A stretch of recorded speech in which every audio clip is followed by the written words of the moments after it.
Hello friends, my name is JJ, everyone's favorite Canada know-it-all, and this week I thought I would put my know-it-all skills to the test by seeing if I could answer some of the most frequently asked questions about Canada as measured by Google searches. And to make it fun, check this out, I got these little boards printed up, just like your favorite celebrities do over at Wired. Pretty slick, eh? And rather than use the teleprompter like I usually do, I thought it might be fun if I just went off script for this one and tried to answer these questions as naturally as I can, improv style. So let us get cracking with the first board, which is the is questions. Is Canada a country? So yes, Canada is a country. I think that by sort of the standard measures of how we would determine whether something is a country or not, Canada checks all of those particular boxes. Canada is a member of the United Nations. Canada is a member of NATO. Canada has ambassadors and embassies all over the world. You know, Canada has a flag, a national anthem, a sovereign government. So yeah, I would say it meets the criteria of being a country. I suppose the reason why people are asking this question is because there is probably an not insignificant number of folks who think that Canada is perhaps part of the United States in some capacity, or folks that are perhaps somewhat confused about Canada's admittedly confusing relationship with the British Crown, and perhaps think that the country is, still a dependency of Britain or a colony or something of that sort. I will take a good faith interpretation of why folks would be asking such a question. Is Canada in a recession? Canada is not in a official recession. You know, it is not the opinion of the Canadian government or senior Canadian economists who observe these sort of things and have objective measurements that Canada's in a recession. They say that we are not, a technical recession. I'm not a great scholar of economics, but, it refers to a sort of prolonged, measurable period of sort of sustained lack of growth in the economy, often negative growth in particular. Even though Canada is a country that is experiencing some degree of economic unease right now, it is not, I believe, by official standards in what qualifies as a recession. Is Canada in North America? Okay, this is a question that is perhaps somewhat less forgivable. Yes, Canada is in North America. Canada is one of the three major countries of North America, along with the United States and Mexico. Pretty hard to miss, I would dare say. Is Canada a democracy?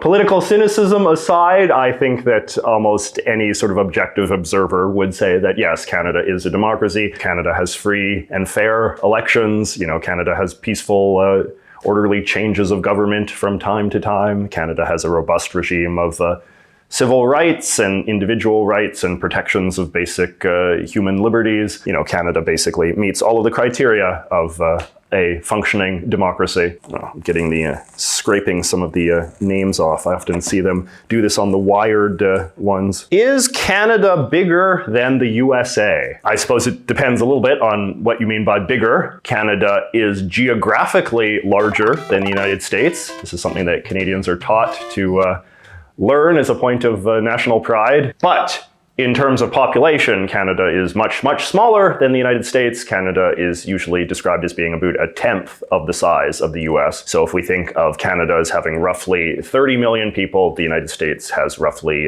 300 million people. I mean, both countries are larger than that, but that tends to be the ratio that I think most Canadians think of when we think of the comparative size of the two countries. This one is peeling pretty badly. Is Canada a state? So Canada is not a state if by state we mean a state of the USA, which is, I assume, what most people Googling this particular question are seeking to answer. Canada is very close economically and politically to the United States, very close culturally as well, but Canada is a sovereign country that exercises full political independence from the USA. Canada is a state in the sense of being a nation state, in the sense that all nations of the world are often officially classified as being a state. More academic types will refer to the Canadian state as a kind of synonym for the Canadian country, and particularly its sort of government. So in that sense, Canada is a state.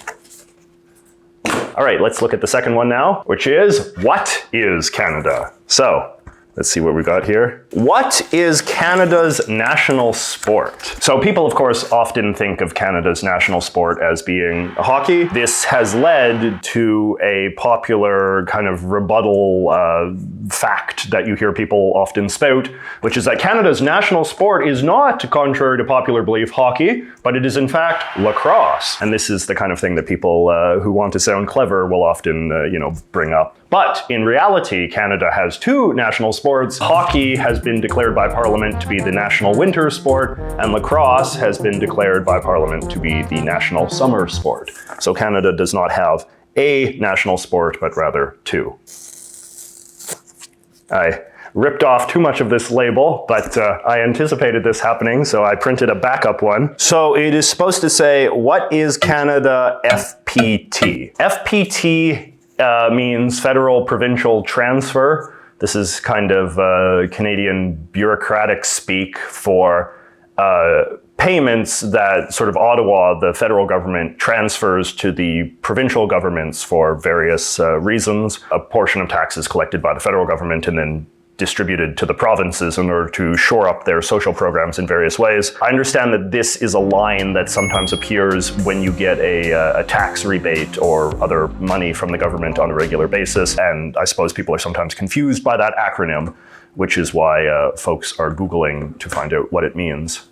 What is Canada known for? Canada is certainly one of the more famous countries in the world, I would think. Maybe I'm just biased as a Canadian. I feel Canada is known for its incredible natural beauty. It is known for being a country of enormous geography with a great deal of diversity in terms of its natural landscape. The great Canadian prairies and great Canadian forests and mountains and waterfalls and beautiful coastlines and beaches and all of this sort of thing. Canada is known for having incredible diversity of wildlife, a number of rather exotic animals, moose and beavers and Arctic wolves and polar bears and this sort of thing. Canadians are known for having sort of being a good-natured, well-dispositioned, polite people. We can dispute how accurate that is, but that is certainly something that Canada is known for. Canada is perhaps known for some of its indigenous art, like totem poles and carvings of the Aboriginal people, particularly on the Pacific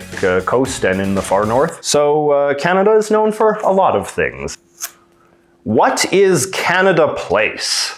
Well, this is Canada Place. It is a convention center here in Vancouver, known for its very iconic sail-shaped roof. These days, it's not used for as much as it used to because Vancouver had the Olympics in 2010, and we built a much bigger, grander convention center next door, and I feel that one is used a bit more. But walking around Canada Place is still a very popular tourist destination. All right, now let us do the Does Canada board. Does Canada have nukes? So Canada does not currently have nukes. Whether Canada had nukes in the past depends a little bit on your definition of what it means to have nukes, I suppose. There were American nuclear weapons stationed in Canada from the 1960s to the early 1980s as part of a sort of arrangement between Canada and the US for continental defense during the Cold War. The use of nuclear weapons from Canadian soil had to be authorized by both America and Canada, so it was kind of a joint program, you could say. The weapons were not developed in Canada. They were basically American-made weapons that were stationed in Canada. So in that sense, you could say that Canada never had its own sort of independent nuclear arsenal. The use of nuclear weapons in Canada was dependent on American assent. This was always a very controversial program. It was controversial when the weapons first came to Canada, and it remained controversial until the old man Pierre Elliott Trudeau made it a priority to remove nuclear weapons from Canadian soil, which he did in his final term as Prime Minister. Does Canada have freedom of speech? This is another question that is easy to be cynical about, but I think by any objective standard, and certainly any relative standard, we would have to say, yes, Canada does have freedom of speech. You know, there is a constitutionally protected right to freedom of expression in the Canadian Constitution. You know, this is one of the great hallmarks of Canadian democracy, the fact that Canada is a country with, you know, a robust free press and, you know, unregulated internet and all of this sort of thing. Canada perhaps has less free speech than the United States because the right to free expression in the Canadian Constitution, like all rights in the Canadian Constitution, is not an absolute right. The Canadian Constitution contains language that says that all rights can be subject to reasonable limits, and the Canadian courts have interpreted reasonable limits on free speech in a rather broad way. Perhaps most infamously, if you're from a certain political persuasion, the existence of hate speech laws in Canada. You know, the idea that certain forms of speech targeting sort of identifiable minority groups can in fact be criminalized in this country. And you know, there's of course limits on free speech in terms of copyright infringement and plagiarism and sort of things like that. Does Canada have a constitution? Well, as we just alluded to in the previous answer, Canada does have a constitution. Canada's constitution is a little weird. In fact, I think I made a whole video with this very title. The Canadian Constitution is often sort of imagined as existing in two discrete parts. There is the first half, which is what used to be called the British North America Act of 1867. It's now called the Constitution Act of 1867.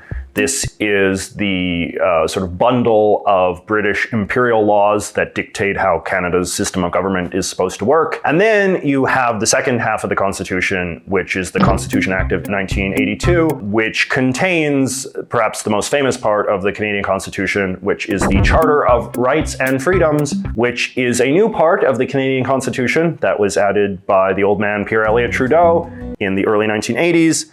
And it sort of spells out the human and civil rights of each individual Canadian citizen, as well as clarifying some of the finer details of how the Canadian political system works.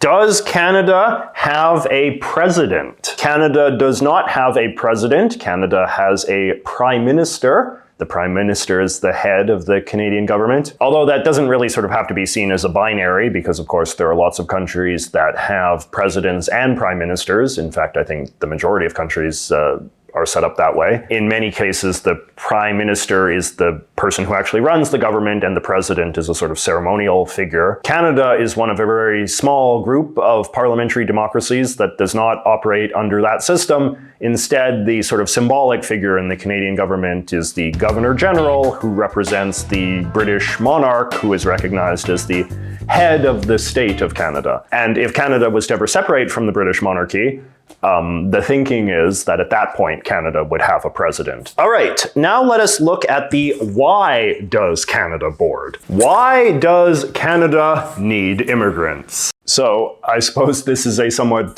politically contentious question. I think that first and foremost, Canada needs immigrants because it is part of Canadian history to be welcoming to immigrants. You know, Canada is, of course, a country in the New World. Canada was sort of built by immigrants. You know, the sort of the nation state of Canada is sort of shaped in the image of the immigrants, the settlers, if you will. Actually, the motto of Canada is they desire a better country, which I think sort of conceptualizes sort of the purpose of this country, is that it is a better country for people who are seeking a new life to come to and build a new identity for themselves and their families. So I think that if we're honest, like that is the main reason why Canada needs immigrants, is because immigration is key to Canada's sort of conception of itself. But then, of course, there is also what I would think of as being a more sort of post hoc rationalization of Canadian immigration. Canada benefits economically from immigrant labor. You know, immigrant labor keeps the price of labor relatively low, which is a competitive advantage for the Canadian economy. There are plenty of jobs, low wage, kind of low skill jobs that Canadian born citizens, quote unquote, don't want to do. that have traditionally been filled by cheaper immigrant labor. And, particularly at a time, and this is something that you hear a lot, when sort of the overall Canadian labor force is aging, Canadians are not having enough children. So immigration has traditionally been a sort of steady, easily controlled, very abundant source of sort of cheap, young, dynamic labor that is able to sort of fill gaps in the Canadian economy. Why does Canada import oil? Okay, this is another very politically contentious question. Canada is one of the largest oil-producing countries in the world. We are a net exporter of oil, which is to say that Canada produces more oil domestically than it even needs for its own needs, and so it exports a lot, mostly to the United States. Canada does import some oil as well. A minority of the oil that is used in Canada is imported from foreign nations, mostly the US. So again, this is a realm of life where Canada and the United States are very economically integrated. Because most of the oil that Canada imports comes from the US, Canada is not, contrary to what some like to suggest, overly dependent on the Middle East for oil or overly dependent on other kind of foreign dictatorships. But that said, it does rub some people the wrong way that Canada has to import any oil at all, either from, the Middle East or even from America. If this country is such a wealthy oil-producing nation, why does it have to import any at all? And the reason why is because the production of oil is not evenly distributed across the country. Most Canadian oil is produced in the province of Alberta and then has to be shipped to other parts of the country through pipelines. And not all parts of the country want pipelines, frankly, and this has become a very contentious matter in modern Canadian politics. The Albertans would very much like to see expanded pipeline infrastructure to connect their province to the east of Canada, particularly to Quebec and Ontario, which are the provinces that tend to import more of their oil. But, the construction of pipelines is very fraught environmentally, particularly these days in the era of climate change. And one of the ways that the pro-pipeline set likes to demagogue in favor of building more pipelines is to really sort of play up the idea that Canada imports oil despite being a net oil-producing country, and thus doesn't this sort of reflect something pathetic about Canada, that a country as sort of rich in oil as ourselves has to import it from foreign nations. Why does Canada speak French? I would dispute the premise of this question somewhat. The majority of Canadians cannot, in fact, speak French. French is only spoken by a minority of Canadians, most of whom live in a single province, the province of Quebec. That is the only part of Canada where French is the language of day-to-day life. But that said, French is one of the two official languages of Canada and enjoys constitutional protection. And the reason Canada has French as an official language is, again, mostly just because of the existence of the province of Quebec. The province of Quebec was originally settled by immigrants from France, who created the colony of New France, which was originally part of the French Empire. It was later conquered by the British and then eventually made part of Canada. And the French Canadians are one of the great demographic survival stories of history. Despite being conquered and being incorporated into a largely English-speaking country, the French Canadians have been very successful at sort of preserving their cultural distinctiveness, primarily through a retention of the French language. And the Quebec government has also passed very strict laws in the latter half of the 20th century in order to ensure that French remains the dominant language, not only of government, but of business and education and so on and so forth. And because Quebec occupies something close to a quarter of the Canadian population, they've been able to sort of exert a lot of political might. The Canadian political class, I would argue, has been disproportionately pulled from Quebec historically, which has made a lot of Canadian prime ministers and sort of senior folks in the Canadian government very sensitive to the cultural concerns of Quebec and Quebec's need to survive as a distinct part of North America. And as a result, there has been a lot of political interest in sort of shoring up support for Quebec's distinct French status. And so yes, that is why speaking French remains an important feature of Canada today, even if the actual speaking is only done by a small minority of Canadians. Why does Canada have free healthcare? You know, the sort of conventional patriotic explanation is that Canada has free healthcare because Canada is a caring society and we want to look out for everyone. I think in reality, Canada has free healthcare for two main reasons. One is just that it is a very popular program with middle-class Canadians who may simply not care to pay for their own health insurance and like the idea that this is something the government does and, you know, has proved very popular with Canadian voters and that there's no political incentive to have any other system in place than the one that we currently do. But, you know, if we want to think about this in more historical terms, the reason why Canada has free healthcare is because historically, Canada did not have a very robust system of private health insurance, so it was relatively easy for government to kind of come in and fill this vacuum.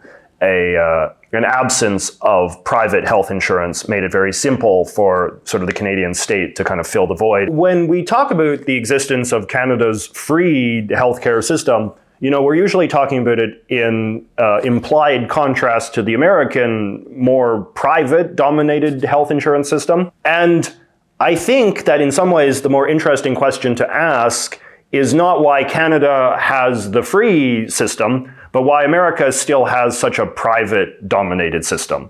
What was it about the difference in America that led private health insurance to grow in a way that it didn't really in Canada? And I would say that a lot of that just has to do with the comparative wealth of the two countries, that because America was historically a wealthier country than Canada, it developed more robust private industry of all sorts than Canada did. So again, I would just sort of say that as a general principle, it is generally easiest for government to do what the private sector is not doing presently. And because the private sector was not addressing Canadians' health insurance needs, you know, government basically stepped in to provide that service, and it has since become a very popular public service. Okay, scrape this one off again. If you're thinking of doing one of these yourself, I do not advise using electrical tape. Just stick pieces of paper on it or something. Why does Canada have territories? So, if we look at a map of Canada, we can see it is divided up into 10 provinces and 3 territories in the far north. Historically speaking, territories were less than provinces. They did not have self-government. They were administered directly by Ottawa. A lot of the provinces that are provinces today began as territories and were gradually devolved self-government powers by Ottawa once Ottawa determined them to be fit for self-governance. Part of gaining that self-governance also entailed control over the natural resources of that part of the country. One of the ensuing benefits of self-governance was an ability to collect royalties from the natural resources of the territory. You know, an ability for the local government to collect a portion of the revenues that were generated by, you know, oil or mining or whatever. Initially, there were just 2 northern territories, Yukon and the Northwest Territories, and these were the last parts of Canada to be given these powers of self-government and control over natural resources. Even though in practice they sort of became provinces in all but name, but we still call them territories. And then the Nunavut territory was sort of cleaved off of the Northwest Territories. And the Nunavut territory is, it is a part of Canada that has a native indigenous Inuit majority population.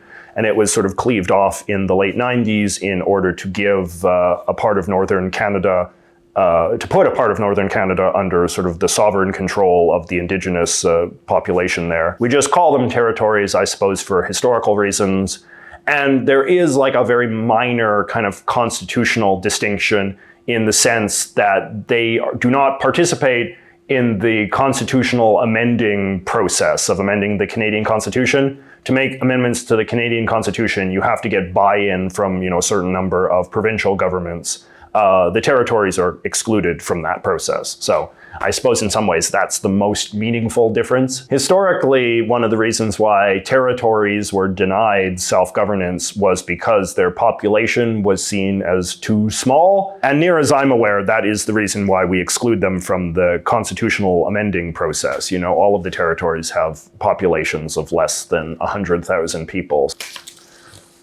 Why does Canada celebrate Thanksgiving? So this is a question I have spent a fair bit of time researching and thinking about. It is a question that I'm often asked. I've been asked this a lot by podcast people in America or newspaper reporters in America who are sort of fascinated by the phenomenon of what they imagine to be this very American holiday being practiced in a foreign country. Near as I can tell, the most compelling answer to this question is simply that Canada celebrates Thanksgiving because America celebrates Thanksgiving.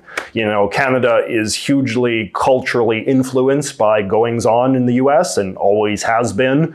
And sort of as Thanksgiving became a bigger deal in the US during sort of like the late 19th, early 20th century, that kind of trickled northward. And Canadians wanted to basically participate in the same sort of parties and big dinners and festivities that their American brethren were participating in. And so a lot of these American sort of customs sort of made their way north. The concept of the government passing a resolution of Thanksgiving is very old sort of British practice that gained a lot of traction in the US dating back to colonial times. And to a degree, it also had traction in Canada as a sort of similar British inheritance.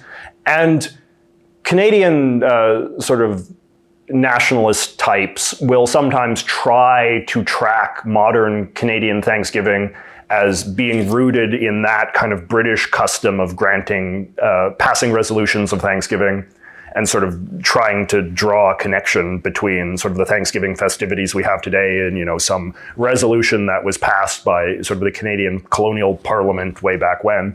But, I think more objective historians have said that Thanksgiving in the sense that, we practice it today with turkey dinners and stuffing and mashed potatoes and all that.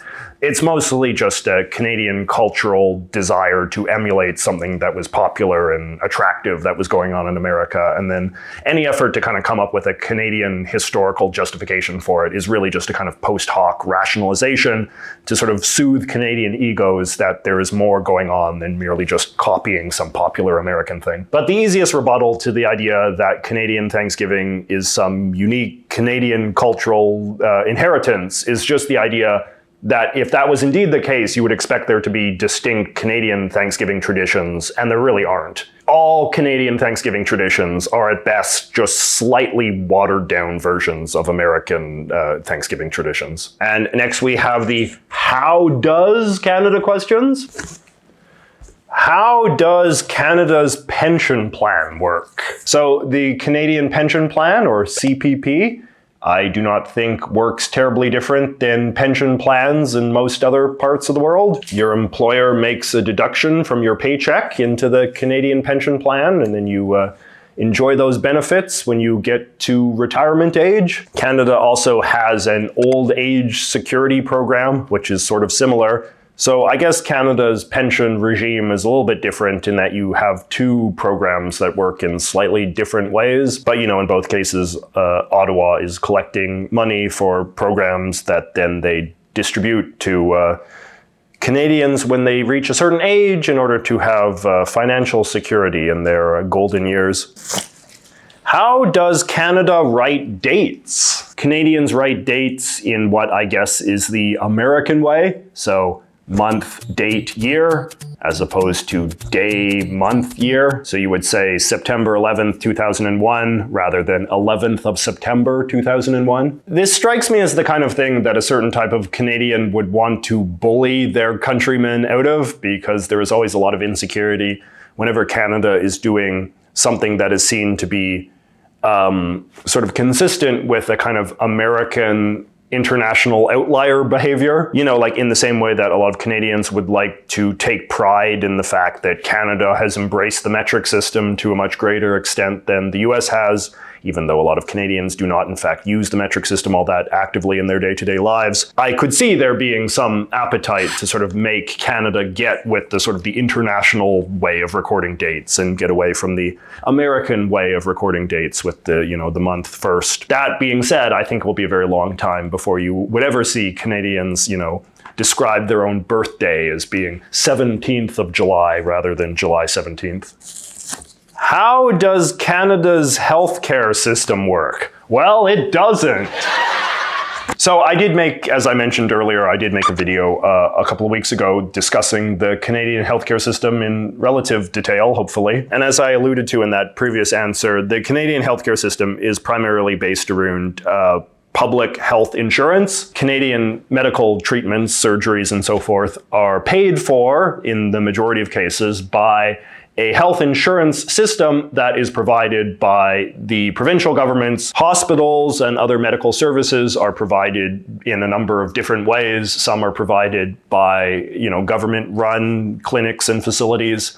Some are run by, private clinics and doctors and things, and some are run by sort of a non-profit sector. But the Canadian system is often described as being a single-payer system in the sense that the entity that pays for most of the medical procedures is the government, either the federal government or the provincial government, or most accurately, both of those governments working together in some form. So it is a very insurance-based system. It is not like the British system, where you have the insurance and basically all of the medical providers employed by the government. In the Canadian system, it's a little bit more mixed, where the insurance regime is very government-run, but then the delivery of medical services is more varied. As I said in my healthcare video, there are also a lot of medical procedures that the government insurance does not cover. Things like prescription drugs and, dentistry and eye care and this sort of thing. One of the big omnipresent controversies in Canadian society is this sort of omnipresent fear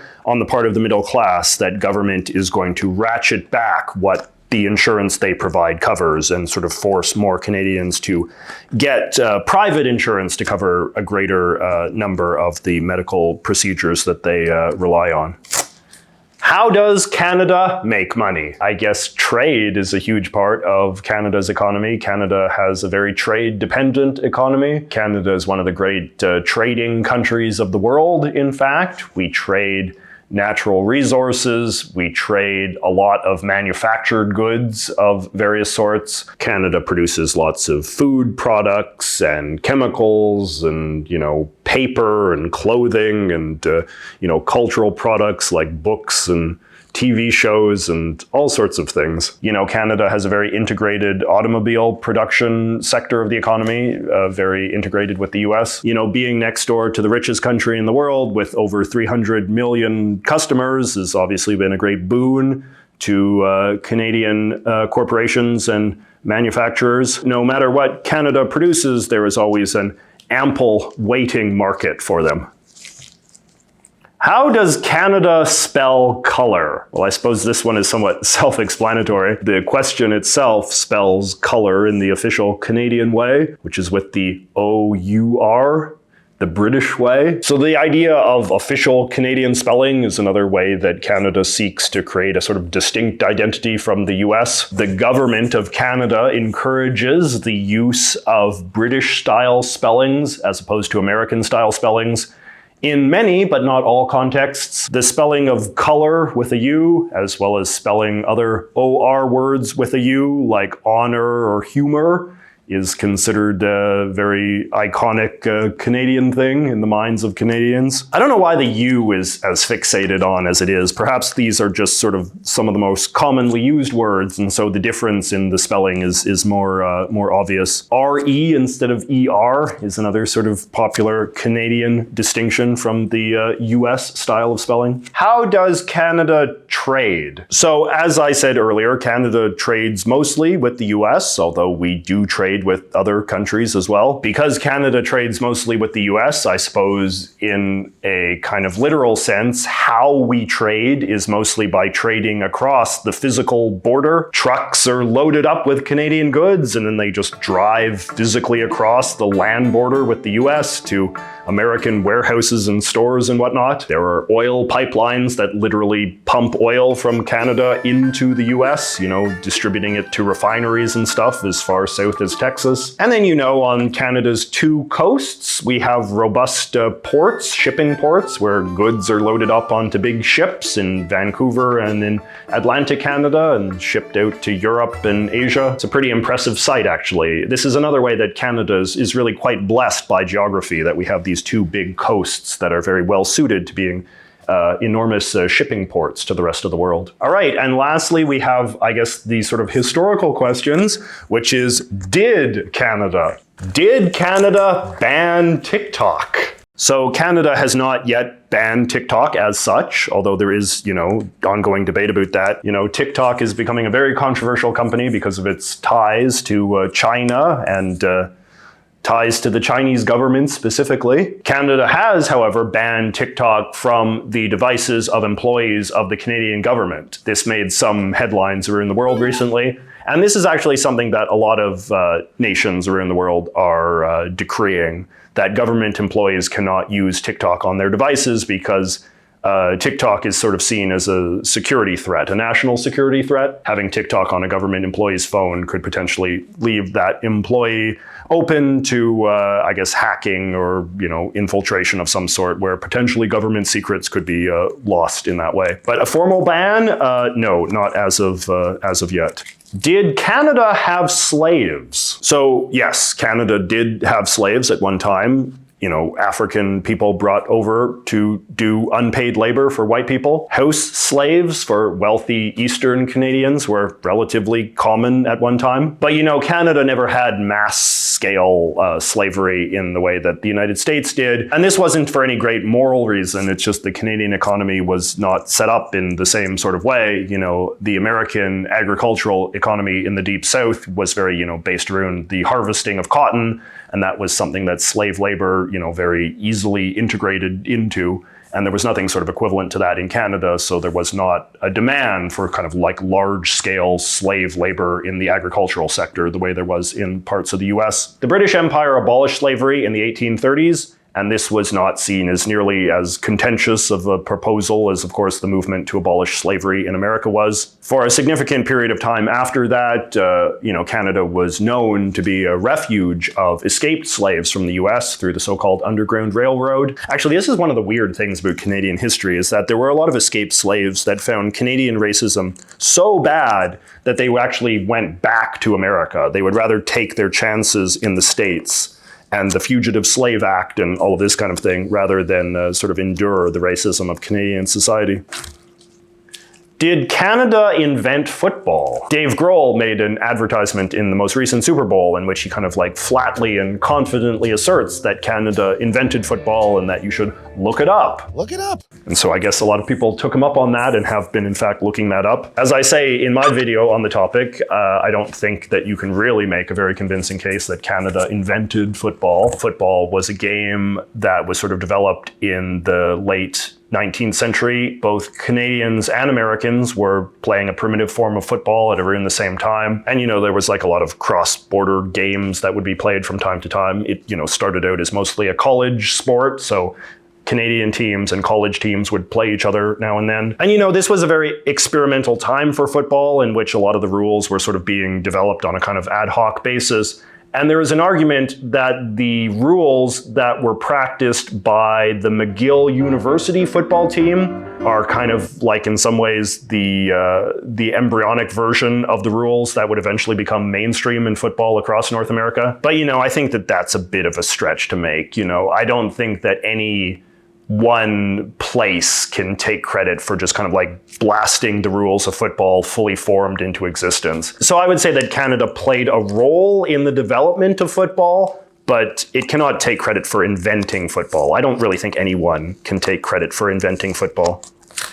Did Canada ever own Alaska? People look at the map of North America and it often strikes them as odd that this chunk of land that borders Canada is not part of Canada, but is rather part of the US. But no, Canada never did own Alaska. Alaska was actually originally owned by the Russian government. And if we look at a map of North America from a slightly different perspective, you can see that it is a kind of natural outgrowth of Russia as much as it is an outgrowth of Canada. Despite what some sort of more imperialist-minded Canadians might fantasize about, there is no movement to make Alaska part of Canada. Did Canada have prohibition?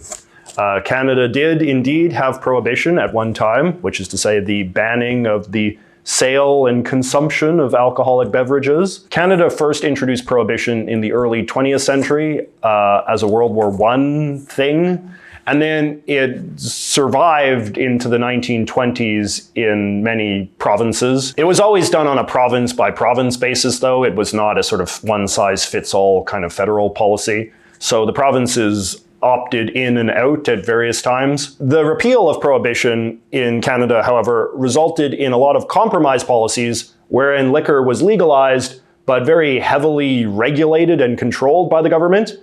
And to this day, Canada still does have a lot of very complicated and many would say archaic laws when it comes to sort of the sale and distribution of liquor. You know, until quite recently, you could not transport liquor across the borders of the Canadian provinces. So I would say actually that liquor policy in Canada is a kind of a bit of an outlier in the sense that we think of Canada as being a very socially progressive kind of country. But a lot of the liquor laws are still quite bear a lot of the fingerprints of an era of quite socially conservative attitudes towards the corrupting influence of liquor. It's also worth noting that because prohibition was winding down in Canada at basically the same point it was gaining steam in the US, this caused consequences for the state of US-Canada relations, wherein Canadians were often very involved in the booze smuggling efforts between the US and Canada. As was also the case, previously, where when Canada had prohibition and America did not,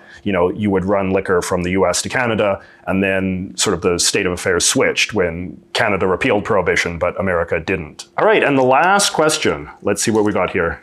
Did Canada fight in World War I? Yes, Canada did in fact fight in World War I. In fact, many would say that that was kind of the defining war of Canadian history. So Canada was obligated to fight for Britain because in those days Canada was still a colony of Great Britain and didn't have control over an independent foreign policy. But that being said, it was also sort of the first time that Canada thought of itself as kind of a major player in global affairs. It obviously had a disillusioning effect in terms of how Canadians thought of war and their role in the empire, as it did, I think, in a lot of other British colonies. But it also did sort of help foster a kind of cult of military valor and heroism that is still very present with us to this day. The idea that Canada has a very proud warrior tradition, the idea that the Canadian military has given enormous sacrifice, which it has, for the cause of sort of freedom in the world. The holiday of Remembrance Day, which is one of the most sentimentalized holidays on the Canadian calendar,